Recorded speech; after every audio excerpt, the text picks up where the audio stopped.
BFM Business, la librairie de l'écho. Les livres d'ailleurs. Cher Benahouda, bonjour. Bonjour. Benahouda, on démarre notre tour du monde hebdomadaire par l'Allemagne. Est-ce qu'il est plus facile que par le passé ou pas de devenir propriétaire outre-Rhin? Eh bien, c'est un démenti circonstancié à ceux en la matière qui, en Allemagne, prétendent que c'était mieux avant. Au contraire, un document de recherche rédigé par le principal économiste de l'immobilier à l'Institut économique allemand IW, basé à Cologne, nous le dit. Il établit que l'acquisition de sa résidence principale aujourd'hui est plus facile en RFA, en Allemagne, qu'en 1980 ou en 1990, même dans cette période de hausse des taux d'intérêt, même avec la flambée des coûts de la construction et des tensions sur l'offre. En analysant tous les paramètres, Michael Voigtlander établit que la situation actuelle reste en fait assez comparable à celle du milieu des années 2000. L'auteur a élaboré un indice d'accessibilité à la propriété à partir du coût du crédit sur 20 ans pour un logement moyen, mis au regard de l'échelle des revenus moyens en Allemagne. Il y a une quarantaine d'années, dans la RFA d'avant la réunification, certes, les prix n'avaient rien à voir avec aujourd'hui, mais les taux d'intérêt sous-jacents apparaissaient prohibitifs, dépassant les 10%. Ce n'est qu'à partir du milieu des années 90 que la situation post-réunification s'est détendue, jusqu'à arriver à 2016, où il n'a jamais été aussi facile dans l'histoire contemporaine de ce pays, en termes relatifs d'accéder à la propriété.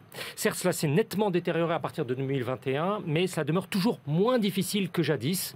L'auteur explique qu'il faut prendre en compte aussi les niveaux d'apport requis, les frais de courtier, les droits de mutation, la hausse des honoraires de notaire, etc., mais aussi les aides publiques à l'accession. Et en combinant tout ceci, cela nous donne des conditions qui apparaissent finalement moins restrictives qu'il y a 40 ans. L'économiste de l'IW juge ensuite que c'est vers la jeunesse allemande d'aujourd'hui, marginalisée dans l'accession à la propriété, que la puissance publique doit porter ses efforts. Direction le Tibet, Benahouda. Le Tibet, une nouvelle ligne de front de la ruée vers l'or blanc. De quoi s'agit-il? Du lithium. C'est un réseau de chercheurs favorables à la cause tibétaine, Turquoise Roof, qui entend démontrer ici le puissant essor du véhicule électrique en Chine, qui est en train de menacer la géologie, le paysage du plateau du Tibet.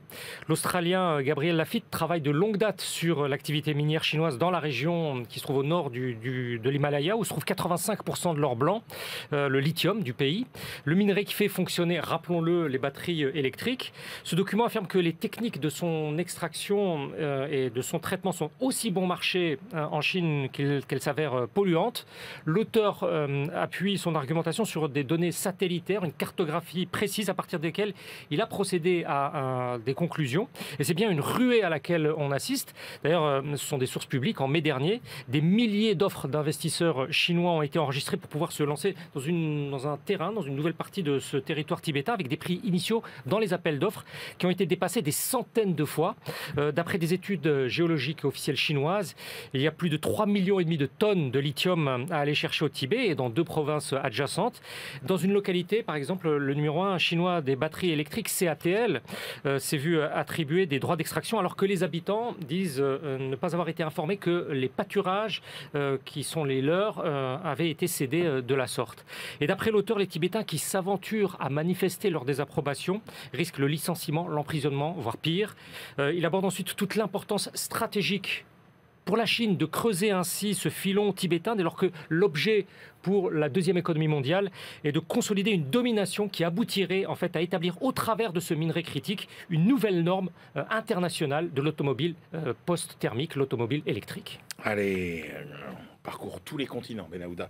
Cette semaine, direction l'Afrique du Sud, où on s'intéresse aux mécanismes de la sécurité alimentaire. Alors c'est une étude commandée par une chaîne sud-africaine de supermarchés, une étude scientifique basée au Cap, dans un contexte où l'inflation sur les prix alimentaires, les prix alimentaires s'avère là-bas de 8%.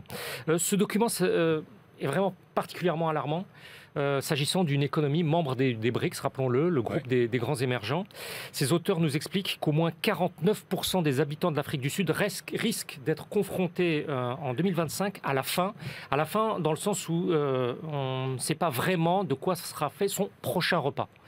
4 régions rurales sont les plus affectées, le Limpopo, le KwaZulu-Natal, le Nord-Ouest et Cap-Nord, qui sont vraiment les plus exposés.